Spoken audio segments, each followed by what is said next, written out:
Bună seara și bine v-am găsit la o nouă ediție a emisiunii Cronicile Astrale. Sunt astrolog Mihaela Totir și o am alături pe colega mea, astrolog Daniela Țăpârdea. Suntem foarte bucuroase, cred că se vede pe chipul nostru, că suntem din nou alături de dumneavoastră să traversăm împreună evenimentele importante din punct de vedere astrologic, desigur, pentru săptămâna 12-18 mai 2025. Ne-a fost dor de aceste ediții. Daniela tocmai a confirmat prin zâmbet și aș vrea să începem ediția prin a vă mulțumi vouă, în primul rând, pentru că ne primiți în casele voastre, în sufletele voastre.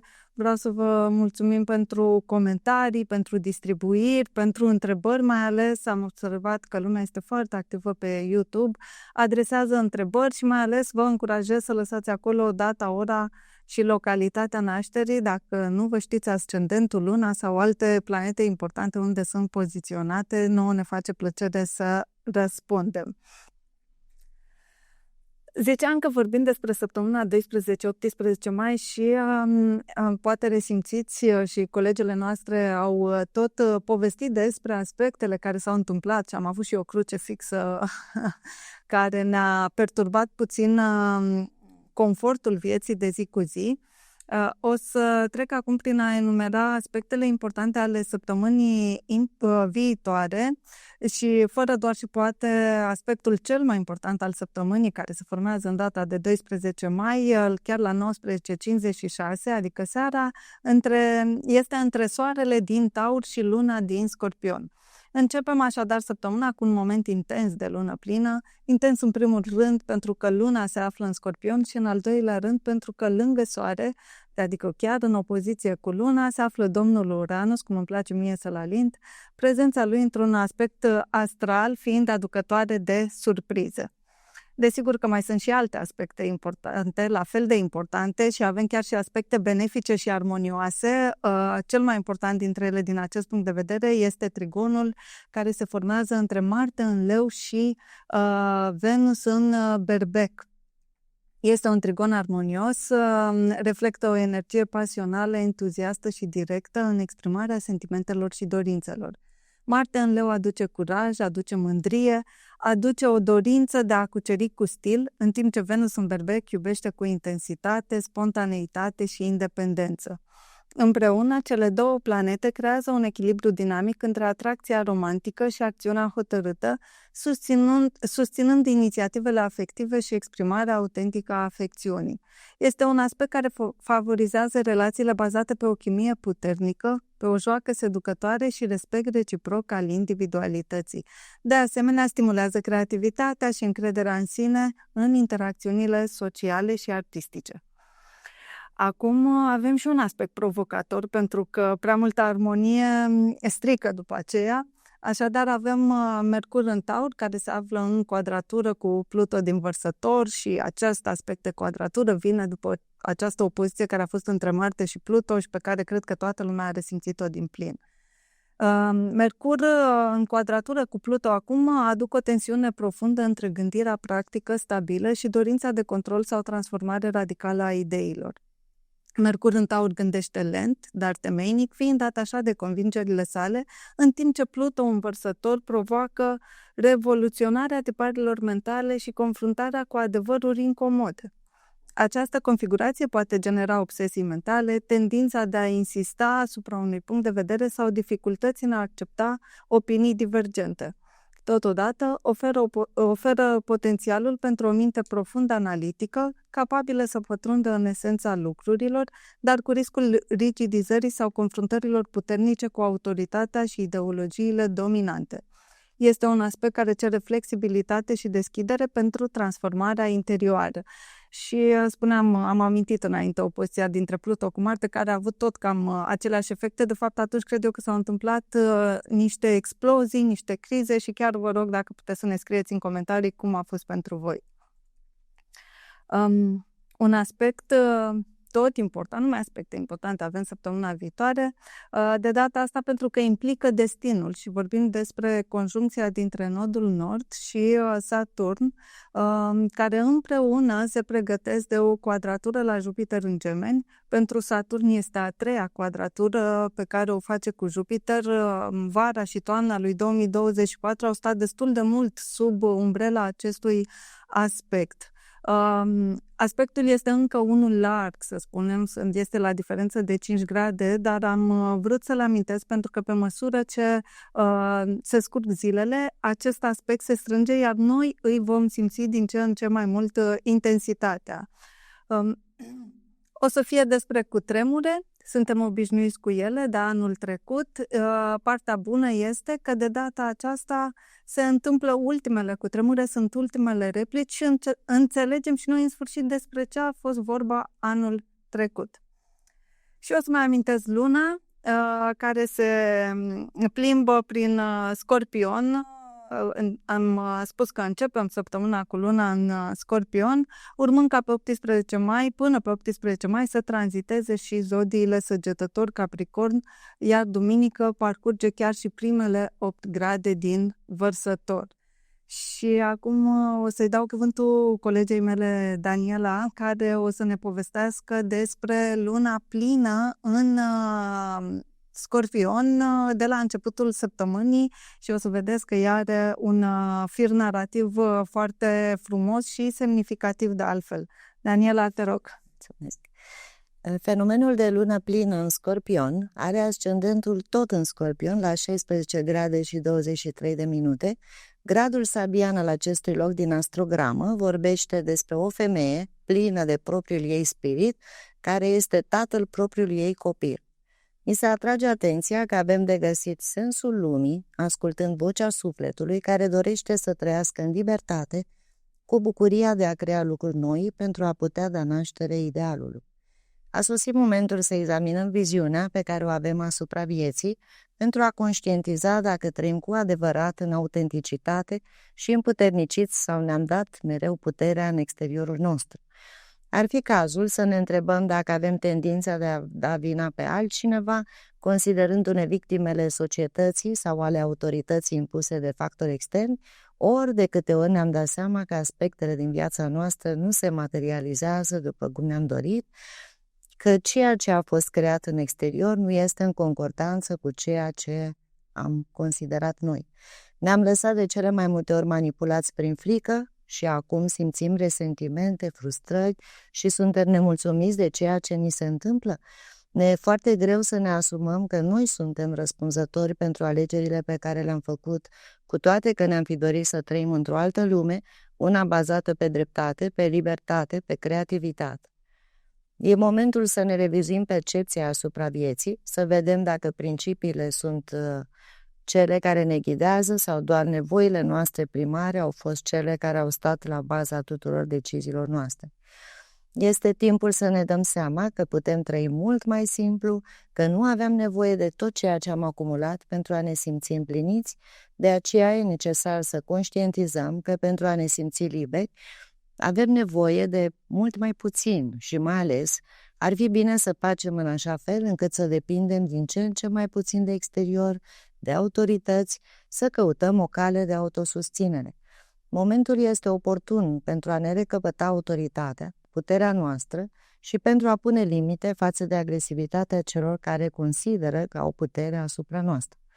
În timpul acestui eveniment astral, luna se află în Scorpion la 22 de grade și 13 minute și este conjunctă cu Juno, asteroidul contractelor aflat în mișcare retrograd.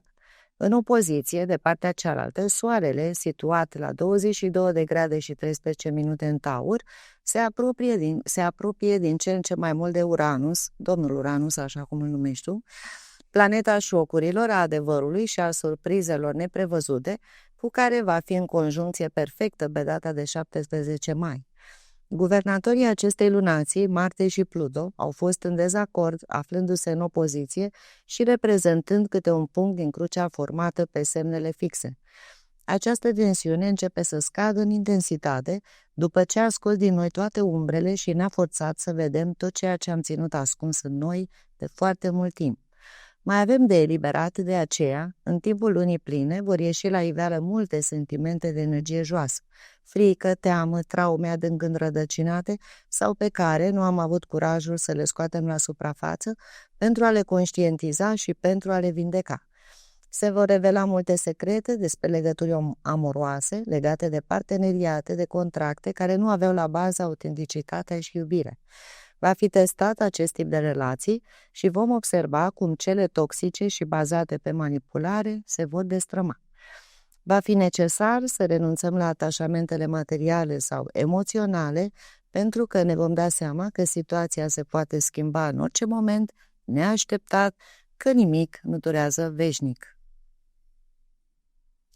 Dacă ne schimbăm perspectiva, ne putem da seama că putem transforma o problemă într-o oportunitate sau putem remarca un potențial în ceva negativ. Concentrându-ne pe lumina care există în noi, vom observa că există beneficii de creștere în orice situație. Vom deveni conștienți că nu putem controla viața, uneori avem parte de bucurii care ne umplu sufletul, alteori observăm că putem pierde oricând tot ceea ce avem, fie averea, fie pe cineva cu care mergeam la braț în această existență. Ne vom da seama că sufletul ne cere să mergem mai departe pe calea spirituală, folosindu-ne imaginații. Ne putem schimba perspectiva asupra vieții, observând partea plină a paharului și binele în orice situație. Este firesc să devenim mai buni, descoperind însușirile și talentele pe care le avem prin șlefuirea lor zilnică. Este ceea ce ne propune și gradul sabian la care se află luna, un iepure metamorfozat într-o zână, spirit al naturii. Ca să simțim că viața noastră este de calitate, e necesar să punem accent pe iubire, pe claritate, pe înțelepciune. E cazul să ne luăm puterea înapoi ca să ne bucurăm de ceea ce ne oferă viața, respectând dorința celuilalt de libertate și de prosperitate. Pentru a merge mai departe, ni se cere asumare și responsabilitate. Saturn este la granița dintre lumi, cu un picior în trecut și cu unul în viitor și ne sprijină să accesăm linia temporală care să ne facă să ne dăm seama că noi suntem cei ce făurim lumea cea nouă, renunțând la tiparele de frică, de control și de manipulare cu care am fost obișnuiți. Să trecem acum și la analiza zodiilor. Da. Înainte de a începe cu fiecare zodie, o să vă rugăm să fiți atenți, în primul rând, la ascendent și, bineînțeles, și dacă aveți soarele sau luna în zodia respectivă. Începem cu Berbegul.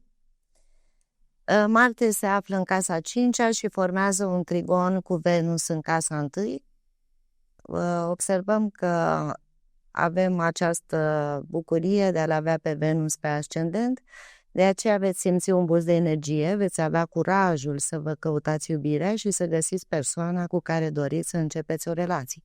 Nu vă veți da înlături să luați inițiativa pentru a vă atinge scopul și o veți face direct, fără ocolișuri, însă cu multă onestitate. Pe de altă parte, Marte vă ajută să deveniți o personalitate magnetică ce dorește să-și arate sentimentele, precum un actor pe scenă, cu mult dramatism. Soarele conjunct cu Uranus din casa a 2-a fac opoziție cu luna din casa a 8-a, așadar luna plină vă poate arăta că stima de sine nu crește datorită contului bancar și al posesiunilor pe care le dețineți, ci de ceea ce sunteți cu adevărat. Uranus poate scoate la iveală calitățile care nu erați conștient, care să vă ajute să faceți bani altfel decât ați făcut-o până acum. În opoziție cu luna, s-ar putea să iasă la iveală frici legate de pierderea susținerii financiare din partea altora. Cu Mercur în casa a 2-a, care formează quadratură la Pluto retrograd din casa 11-a, veți avea în vedere o strategie financiară prin care să vă evidențiați valorile personale. Aveți grijă că s-ar putea să ajungeți să discutați în contradictoriu cu unii oameni din anturajul vostru care nu sunt de acord cu proiectele dumneavoastră pe termen lung. Veți fi nevoiți să revizuiți planurile de viitor, veți verifica dacă ele mai sunt de actualitate, fie le veți ajusta, fie veți renunța la unele dintre ele. Quadratura lui Jupiter din casa a 3-a cu Saturn din casa a 12-a, care este conjunct cu nodul nord, vă va forța să vedeți ce temeri, ce frici se ascund în interiorul vostru pentru a le vindeca și care sunt atașamentele la care putem renunța ca să lăsați în urmă ce nu vă mai servește în noul ciclu în care veți intra odată cu ingresul lui Saturn în Berbec. Mintea s-ar putea să vă propună să analizați care este calea pe care vreți să mergeți mai departe și să găsiți soluțiile cele mai bune, întrucât vă veți simți trași în două direcții, două opțiuni și nu veți ști care este cea mai bună dintre ele. Această configurație astrală vă cere să vă ascultați intuiția și să alegeți să stați în compania fraților, prietenilor care vă bucură și să renunțați la cei posomorâți din jurul vostru și la cei care se plâng întotdeauna. Din tot ce a povestit Daniela, apar vești bune pentru berbeci, iar dacă nu le resimt acum ca fiind bune, cu siguranță în viitorul apropiat se va schimba perspectiva. Ne mutăm acum la Tauri și vom începe cu Venus, care este guvernatoarea voastră, dragi nativi Tauri. Venus se află în casa 12-a pentru voi, în aspect armonios cu Marte, aspect de trigon, care se află în casa a 4-a. Vă puteți simți mai conectați cu lumea voastră interioară și cu nevoile emoționale profunde. Aveți ocazia să vindecați relații din trecut sau să găsiți echilibru între ceea ce simțiți și ceea ce oferiți celor apropiați. Este un moment bun să vă retrageți puțin și să vă încărcați din liniștea familiei sau a unui spațiu sigur. Următorul aspect important este cel dintre Soare, care face această conjuncție cu Uranus în casa întâi pentru voi și opoziția la Lună, care se află în Scorpion. Simțiți nevoia să fiți voi înșivă, chiar dacă asta înseamnă să ieșiți din tiparele obișnuite ale relațiilor. Poate apărea o tensiune între dorința de libertate și nevoia de armonie cu ceilalți. Este un moment de claritate, înțelegeți mai bine cine sunteți și ce doriți într-o relație. Mercur, pe de altă parte, din casa întâi, în quadratură cu Pluto din casa a 10-a, face ca gândurile voastre să fie intense, iar unele idei pot deveni chiar obsesive sau provocatoare. Aveți grijă cum comunicați și mai ales în contexte profesionale este posibil să fiți mai tăioși decât vă dați seama. Totuși, aveți o mare capacitate de a pătrunde în profunzimea lucrurilor și de a înțelege cu adevărat ce este important. Quadratura dintre Jupiter și Saturn, care se formează pe casele a 2-a și a 11-a și tot în casa 11 avem și destinul sau nodul nord, spune că vă puteți confrunta cu o tensiune între dorința de stabilitate financiară și cerințele unui proiect de grup sau ale viitorului. Viitorul vostru profesional, desigur, dar nu numai, până la urmă orice context social. Este timpul să găsiți un echilibru între ce doriți pentru voi și ce aveți de construit pe termen lung. Lecțiile importante vin din asumarea responsabilității față de ceilalți. Sunteți ajutat de persoane importante, aveți protectori de care poate nici nu știați că sunt în viața voastră. Vă recomand să fiți atenți la mesajele pe care le primiți în această săptămână, dar și în cele ce vor urma până la perfectarea aspectului dintre Saturn și Jupiter, adică până prin luna iunie cel puțin. Oricum vom vorbi aici la Cronici mai departe despre acest aspect. Trebuie să menționăm și luna, care parcurge casele de la 7 la 9, intră chiar și puțin în 10 în ultima zi. Ce este important totuși în această săptămână este că emoțiile se mută de la relații și parteneriate spre introspecție profundă, apoi către dorința de cunoaștere și sens. Aveți ocazia să înțelegeți mai bine ce simțiți, să vindecați atașamente și să vă lărgiți orizontul emoțional și mental. Călătoriile, studiul, lectura sau dialogul cu ceilalți, și aici mă refer în special mentori, profesori, maestri, oameni dintr-o cultură diferită, vă pot inspira și vă pot ajuta să generați idei noi și poate să vă schimbați ceva convingeri, astfel încât să vă modificați emoțiile și să nu vă mai copleșească. Trecem mai departe la Gemeni. Pentru dumneavoastră, guvernatorul zodiei, Mercur, din casa 12 vă face mai reflexivi, interesați de partea nevăzută a lucrurilor, iar quadratura la Pluto din casa 9 vă va determina să vă verificați perspectiva asupra vieții, să analizați tiparele comportamentale ale familiei legate de credințe, de cunoaștere. Sunteți chemați să analizați convingerile dumneavoastră, să vă dați seama dacă ele sunt cu adevărat autentice, să renunțați la tiparele moștenite și să vă asumați responsabilitatea pentru evoluția voastră spirituală.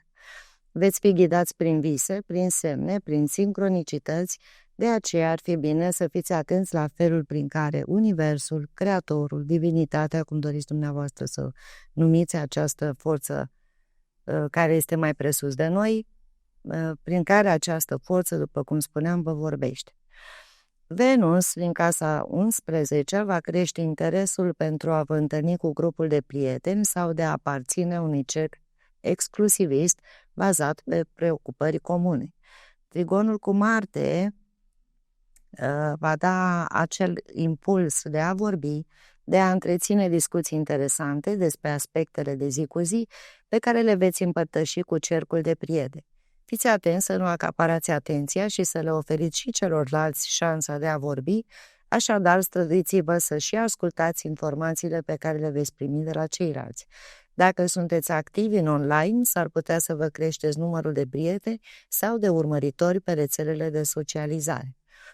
Quadratura lui Jupiter din casa 1 cu Saturn în casa 10, el însuși conjunct cu nodul nord, presupune o luptă interioară, o alegere pe care sunteți forțați să o luați, și anume care este cariera potrivită pentru dumneavoastră și care este locul vostru în societate. Jupiter vă îndeamnă să vă analizați dacă personalitatea voastră se pliază pe drumul pe care l-ați ales sau sunteți la o răscruce și trebuie să schimbați direcția. S-ar putea chiar să aveți mai multe opțiuni din care vă e greu să alegeți. Intuiția este cea care vă va ghida în alegerea pe care o veți face pentru binele vostru mai înalt, conștientizând limitările pe care vi le-ați impus până acum. Soarele, conjunct cu Uranus din casa 12, în opoziție cu Luna din casa 6, vă conferă dorința de a vă retrage de tumultul lumii, de a îmbrățișa transformarea spirituală prin meditații sau experiențe mistice. Sunteți îndemnați să renunțați la atașamentele egotice, la crizele de ipohondrie și la nevoia de a fi permanent în serviciul altora. Observați ce obiceiuri vă împiedică să simțiți bucuria vieții și renunțați la acestea. Ar fi bine să vă lăsați purtați de fluxul divin al vieții, să vă ascultați vocea interioară care vă vorbește și vă va ajuta să evaluați emoțiile care v-au impactat și v-au stricat starea de bine. Fiți atenți la semnalele corpului, pentru că el știe cel mai bine cum să integreze aceste energii, astfel încât să vă regăsiți confortul emoțional. Am ajuns la RAC. O să începem aici cu opoziția dintre Soare și Lună, pentru că guvernatorul racilor este Luna. Această opoziție se întâmplă pe casele 11-5, respectiv Soarele și Uranus se află în casa 11, iar Luna în casa 5-a. Simțiți nevoia să vă afirmați unicitatea în cadrul grupului sau al proiectelor colective, dar această lună plină vă amintește și de dorințele voastre personale, de creativitate și de iubire. Poate apărea un conflict între rolul vostru social și ceea ce vă face cu adevărat plăcere. Este un moment bun să vă eliberați de tensiuni și să echilibrați dăruirea către ceilalți cu exprimarea personală. De asemenea, este o săptămână în care relația cu copilul sau cu relația cu copiii în general, poate sunteți cadru didactic sau lucrați cu copiii, pot suferi o inversiune de rol, adică aceștia din urmă să fie ei să aibă un rol de profesor în viața voastră. Mercur în quadratură cu Pluto pe casele 11-8 face ca comunicarea în cadrul unui grup sau al unui proiect să devină intensă sau chiar tensionată. Aveți tendința de a merge în profunzime, dar și de a confrunta idei incomode. Fiți atenți la manipulare sau control subtil atât din partea voastră cât și din partea celorlalți. Este o perioadă bună pentru a aduce adevărul la lumină, dar cu diplomație. Asta înseamnă că săptămâna următoare aduce un potențial semnificativ de transformare interioară și accesarea puterii lăuntrice. Vă recomand să folosiți această energie pentru voi și să nu picați în capcana proiecțiilor pe ceilalți, dar nici să nu le permiteți la rândul vostru celorlalți să facă proiecții pe voi. Trigonul dintre Marte și Venus, care spuneam că este aspectul armonios al săptămânii următoare, se conturează la voi pe casele 10-2 și aduce o perioadă favorabilă pentru a combina farmecul personal cu inițiativa practică, mai ales în zona carierei și a resurselor financiare. Puteți atrage apreciere profesională și totodată vă mobilizați pentru a valorifica ceea ce aveți. Relațiile din mediul profesional pot deveni mai armonioase și chiar profitabile. Vă puteți face remarcați ușor și chiar sunteți invitați să faceți un pas în față. Vă recomand să profitați de Venus în casa a 10-a, care vă face foarte ușor remarcați și plăcuți de altfel de o autoritate, de un șef, poate chiar să vă aducă o ofertă de muncă sau poate o ofertă de promovare. Quadratura dintre Jupiter și Saturn, care se formează pe casele 12-9, este o perioadă sau această perioadă poate aduce o tensiune între nevoia de retragere, de introspecție și chemarea spre cunoaștere, dezvoltare spirituală și chiar studii înalte. Ne referim aici la un studii universitare și chiar postuniversitare. Vă simțiți poate blocați între două direcții, și anume visul interior și realitatea riguroasă a drumului ales. Lecțiile de viață actuale vă cer să perseverați și să puneți în ordine aceste idealuri. Cu alte cuvinte, să le luați pe rând, pentru că nu le puteți face pe toate odată. Luna parcurge casele 5-7, emoțiile voastre trec de la dorința de exprimare personală și afectivă la nevoia de reorganizare a rutinelor, în special asupra rutinelor care vă influențează sănătatea, culminând cu focusul pe relații și pe parteneriate. Este o perioadă potrivită pentru a înțelege mai bine ce vă aduce bucurie, ce trebuie vindecat și cum puteți construi legături, relații mai echilibrate. Trecem la Leu. Bineînțeles că vom începe cu Soarele. După cum ați remarcat, Soarele se află în conjuncție cu Uranus pentru dumneavoastră în casa 10-a și formează o poziție la luna plină, aflată în casa 4-a. Această configurație va pune reflectorul pe cariera pe care v-ați ales-o și vă îndeamnă să reevaluați prioritățile dumneavoastră. Vor apărea situații neprevăzute care vă vor determina să vă puneți întrebări despre cât de satisfăcuți sunteți în carieră, dacă aceasta va aduce beneficii sau e mai plăcut să petreceți clipe de calitate acasă, alături de familie, de ființa iubită sau împreună cu copiii, persoane care vă oferă sprijinul pentru a fi creativ și pentru a vă simți important alături de ei. Mercur din casa 10-a, care face quadratură la Pluto retrograd din casa 7-a, vă va face să vă puneți întrebări în legătură cu cariera pe care v-ați ales-o, deci din nou este vorba despre cariera dumneavoastră, așadar veți avea de pus focusul acolo și să vă întrebați dacă vi se mai potrivește sau nu. Unii parteneri de afaceri s-ar putea să vă dea ceva bătăi de cap, să nu vă dea la timp informații necesare pentru proiectele dumneavoastră sau să dorească să revizuiască un contract pe care vi-l doreați de mult. Este un moment bun să revizuiți parteneriatele în care vă aflați, să vă dați seama dacă vi se mai potrivesc sau e cazul să renunțați la ele. Venus din casa 9, formând trigon cu Marte din casa 1, vă va da tendința de a dori să călătoriți peste mări și țări. De asemenea, este visul dumneavoastră de a descoperi frumusețea unor locuri noi și altor oameni din alte culturi. Marte vă va da acel impuls ca lucrurile să se petreacă așa cum vă doriți, acum și aici.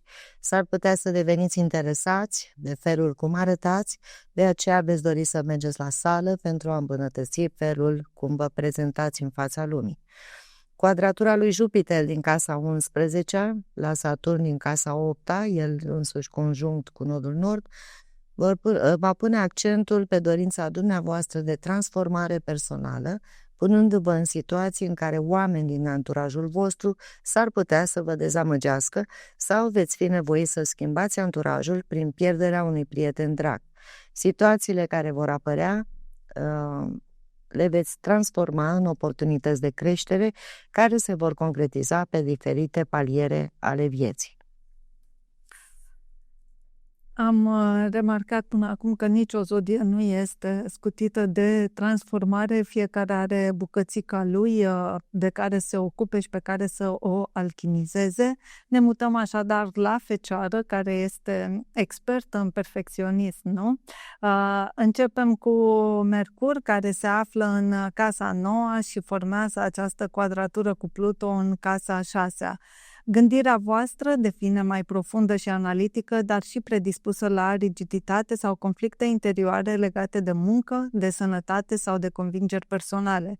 Puteți simți presiunea de a schimba o rutină sau o mentalitate care nu vă mai servește. Este important să nu forțați concluzii, ci să ascultați și ceea ce vă transmite corpul sau contextul profesional. Cu alte cuvinte, poate ascultați și ce au ceilalți de zis la adresa voastră sau la adresa felului în care voi munciți, comunicați, interacționați.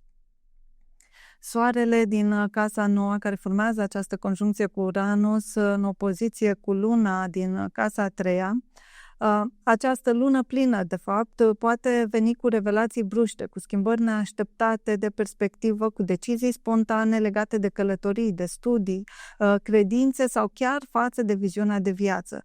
Puteți simți dorința intensă de a vă elibera de idei sau convingeri care nu vă mai definesc. Comunicarea poate deveni mai sinceră, dar și imprevizibilă. Este un moment bun să revizuiți direcția în care vă îndreptați intelectual sau spiritual, fiind deschiși la idei noi, chiar dacă acestea vin pe neașteptate. Trigonul dintre Venus și Marte, care se formează pe casele 8-12, spune că această conexiune favorizează intimitatea emoțională și regenerarea interioară. Aveți ocazia să vă conectați cu propriile dorințe profunde, să vindecați relații sau atașamente vechi și să vă activați resursele interioare. Este o perioadă bună de introspecție, dar și pentru a vă elibera de frici ascunse care v-au ținut blocați în trecut.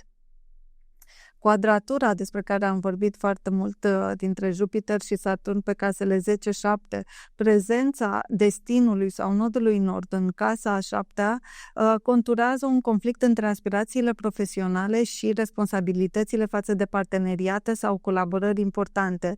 Vă simțiți poate împărțiți între a urma oportunitatea de afirmare și a păstra stabilitatea în relațiile existente.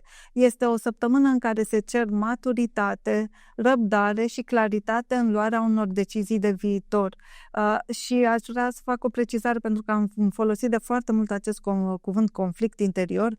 Este această zbatere interioară prin care trecem cu toții și aș vrea să nu o percepe sau să nu o preluați ca fiind ceva negativ, cât mai degrabă ca o oportunitate de a face o schimbare absolut necesară pentru ca vouă înșivă să vă fie mai bine.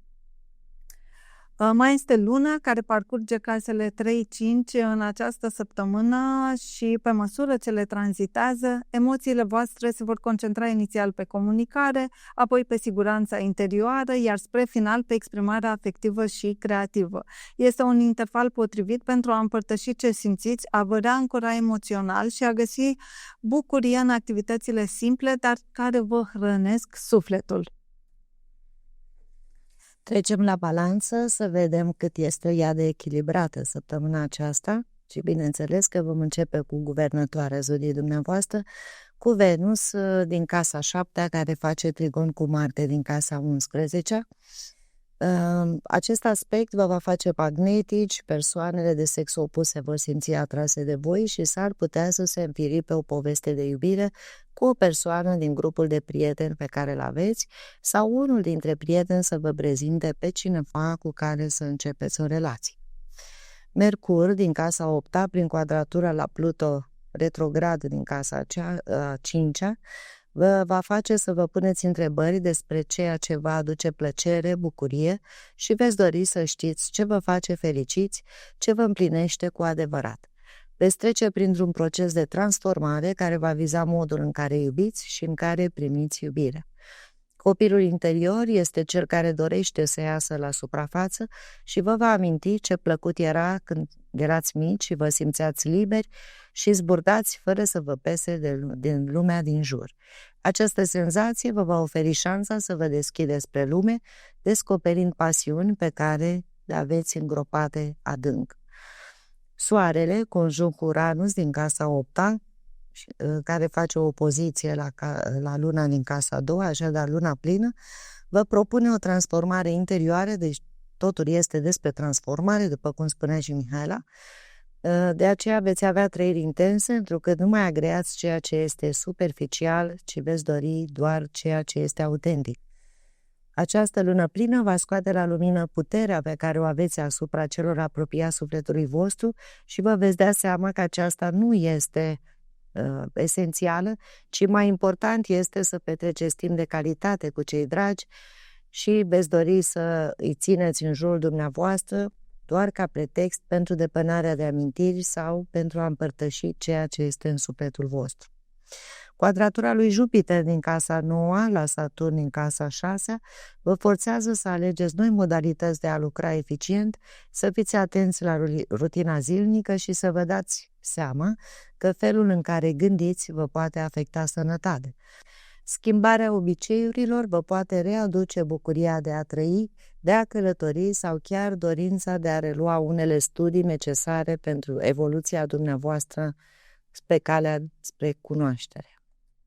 Și am vorbit atât de mult despre transformare la celelalte zodii și am ajuns la Scorpion, care este însăși zodia transformării. Aici că aici o să avem o săptămână în care transformarea este pe pâine, după o perioadă în care a fost foarte multă transformare, pentru că a fost acest război, nu, între Marte și Pluto, amândoi guvernatori de Scorpion. Haideți să vedem ce punctual ce ne aduce săptămâna viitoare, ce va aduce vouă, dragi nativ Scorpion, ascendent în Scorpion, lună în Scorpion. Începem cu Marte, care se află în trigon, deci avem aspect armonios, asta este o veste bună, cu Venus pe casele 10-6. Aveți energia necesară pentru a acționa eficient în plan profesional, iar acest aspect vă susține să îmbinați fermitatea cu diplomația în muncă. Relațiile cu colegii sau superiorii pot deveni mai armonioase, iar inițiativele voastre sunt bine primite. Este o perioadă favorabilă pentru a avansa în carieră sau pentru a vă organiza mai bine activitățile zilnice. Mercur în aspect cu Pluto tensionat aici, avem o quadratură pe casele 7-4, ne spune că din punct de vedere al comunicării, aceasta devine mai ales în relații intense și poate scoate la suprafață tensiuni mai vechi legate de familie sau mai ales de rădăcinile emoționale. Este posibil să simțiți nevoia de control sau să fiți provocați de cuvintele celuilalt. Fiți atenți la tendințele de manipulare, dar folosiți această energie pentru a spune adevărul și pentru a vindeca un conflict mai profund. Soarele și luna în acest tandem de opoziție, formând luna plină și l-am tot menționat pe domnul Uranus acolo lângă soare, activează o dinamică importantă între nevoia de libertate și autenticitate personală și schimbările care apar în relațiile voastre apropiate. Puteți avea revelații legate de cine sunteți în raport cu celălalt. Este un moment puternic de conștientizare și poate aduce decizii bruște sau schimbări de direcție în plan personal sau parteneriat. Altă quadratură, alt aspect de transformare, vorbim de Jupiter cu Uranus pe casele 8-5. Casa 8 este tot o casă de transformare, știm că este guvernată de energia Scorpionului. Nodul nord reprezintă destinul care ne invită să facem ceva diferit și să ieșim din zona de confort. Drept urmare, tensiunile dintre dorințele voastre profunde și responsabilitățile față de cei dragi pot deveni mai evidente. Este posibil să simțiți nevoia de intimitate sau transformare, cum spuneam, dar să fiți limitați de angajamentele afective sau de constrângerile legate de exprimarea emoțională. Această săptămână vă invită să maturizați modul în care iubiți, creați și vă implicați emoțional. Luna parcurge și ea casele 1-3 și pe măsură ce trece prin acestea, vă conectați cu emoțiile personale, cu nevoile de siguranță și cu dorința de a vă exprima mai clar. Este o perioadă potrivită pentru a reflecta la cine sunteți, ce aveți nevoie pentru a vă simți bine în propria piele și cum comunicați cu ceilalți. Găsiți curajul de a spune lucrurilor pe nume și vedeți ce pierdeți. Trecem mai departe la Săgetător și bineînțeles că începem cu Marele Jupiter. Da? El este guvernatorul dumneavoastră. După cum ați remarcat până acum, Jupiter formează o quadratură la Saturn. Acest aspect va scoate la iveală atașamentele față de trecut, față de înaintași și veți avea de remarcat la ceea ce aveți de renunțat, mai ales la tiparele pe care le-ați moștenit. Veți dori să împărtășiți bucuria vieții cu cineva special care vă va determina să vă cunoașteți mai bine, de aceea veți dori să creați o relație puternică. Poate veți prefera pe cineva dintr-o altă țară, o altă cultură. S-ar putea să apară probleme legale, sau parteneriale din trecut pe care veți fi forțați să le rezolvați. Marte din casa 9 formează trigon cu Venus din casa 5-a și bineînțeles că revenim la acea dorință de a împărtăși ceva minunat cu o persoană specială. Astfel, Marte vă va da impulsul să faceți o călătorie departe de casă, unde veți putea cunoaște pe cineva diferit de voi, de care să vă îndrăgostiți și cu care veți dori să începeți o poveste de iubire. Pentru alții s-ar putea ca un proiect creativ să apuce lumina tiparului sau un produs pe care l-ați realizat să fie lansat pe piață. Mercur din casa 6-a, prin quadratura la Pluto retrograd din casa 3-a, vă va determina să fiți atenți la detalii, la prietenii, la frații sau la vecinii dumneavoastră, la modul în care interacționați cu cei din anturajul apropiat, cu care veți lua discuții mai vechi și veți pune pe tapet idei pe care nu le-ați clarificat. Vă veți revizui felul în care gândiți, în care comunicați și veți găsi soluții practice la unele probleme de sănătate. La muncă veți dori să găsiți metode mult mai bune de a lucra, astfel încât să nu mai irosiți timp prețios. Soarele, în conjuncție cu Uranus, din casa 6-a, prin opoziția la Luna din casa 12-a, indică faptul că vor apărea situații provocatoare la locul de muncă. Focusul este pe meseria pe care o aveți și prin care doriți să vă exprimați creativitate. S-ar putea să vi se dea o poziție cu multă responsabilitate, care să scoată în evidență calitățile pe care le aveți, însă veți reflecta dacă sunteți cu adevărat apreciați, dacă munca pe care o faceți vi se mai potrivește sau nu.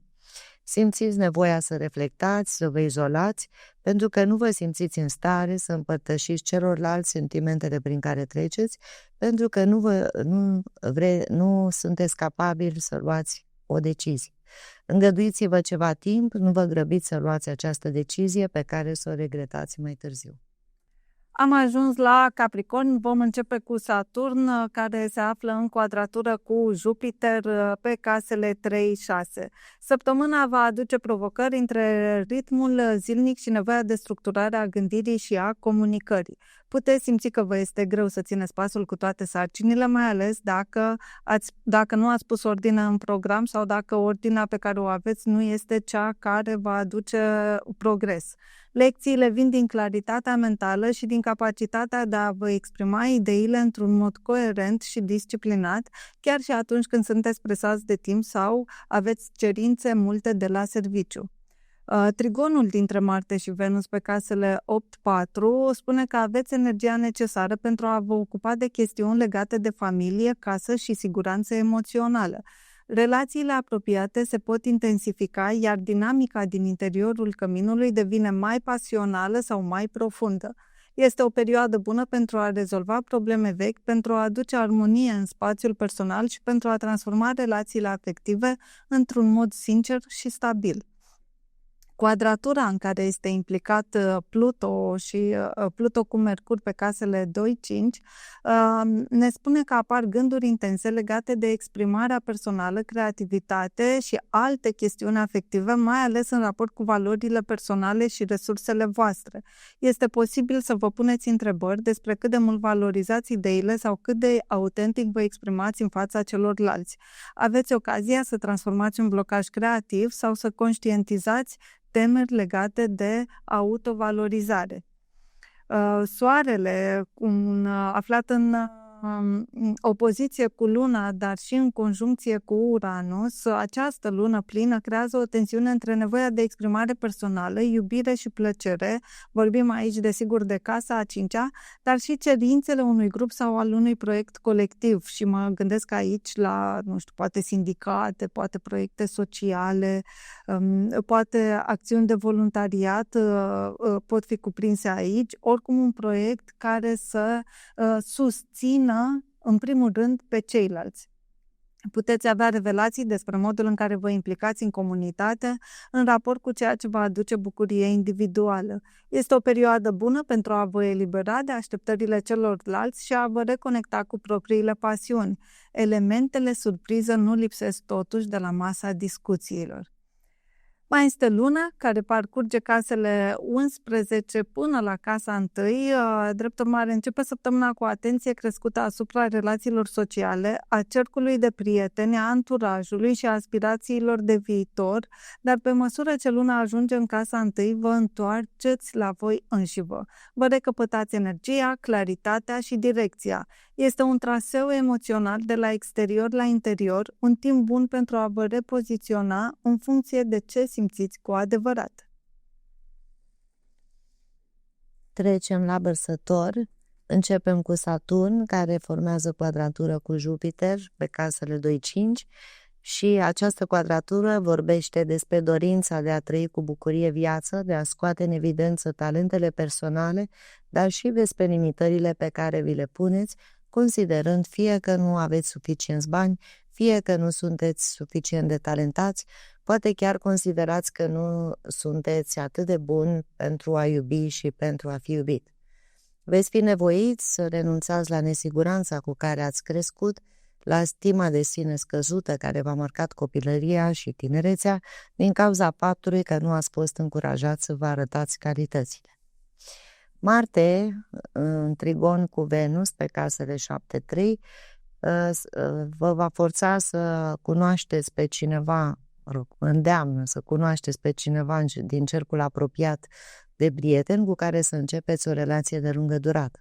Acest aspect vă poate face buni negociatori, s-ar putea să întâlniți oameni importanți, potriviți pentru ceea ce vreți să realizați și să semnați contracte avantajoase.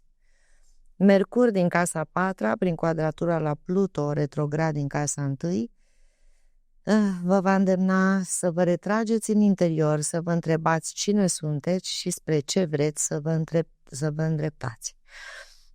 De asemenea, o altă întrebare va fi aceea despre puterea pe care dumneavoastră o aveți asupra celorlalți și veți constata dacă a fost bine ce ați făcut până acum sau nu, deci vă veți reconsidera toate obiectivele dumneavoastră. Veți înțelege că ați urmat niște tipare impuse de familie și veți dori să deveniți autentici, înțelegând că cine sunteți acum nu se mai potrivește cu ceea ce ați preluat de la familia dumneavoastră. Soarele, conjunct cu Uranus din casa 4-a, prin opoziția la Luna din casa 10-a, va pune reflectorul pe tiparele familiale cu care ați crescut, deci din nou legate de aceste tipare pe care le-ați moștenit, pe momentele din copilărie în care aveți nevoie să vi se recunoască până și cele mai neînsemnate calități. Va apărea necesitatea de a renunța la nevoia de a fi validat de membrii familiei pentru ceea ce ați realizat și să învățați să vă atingeți obiectivele fără a mai avea nevoie de recunoaștere publică, deci să vă asumați responsabilitatea pentru viitorul dumneavoastră. Și am ajuns la ultimii, dar nu cei din urmă. Îmi dau seama acum că este vorba pe care o spunem cel mai des noi astrologii legat de zodia Pești și cred că și pe care ei o aud cel mai des.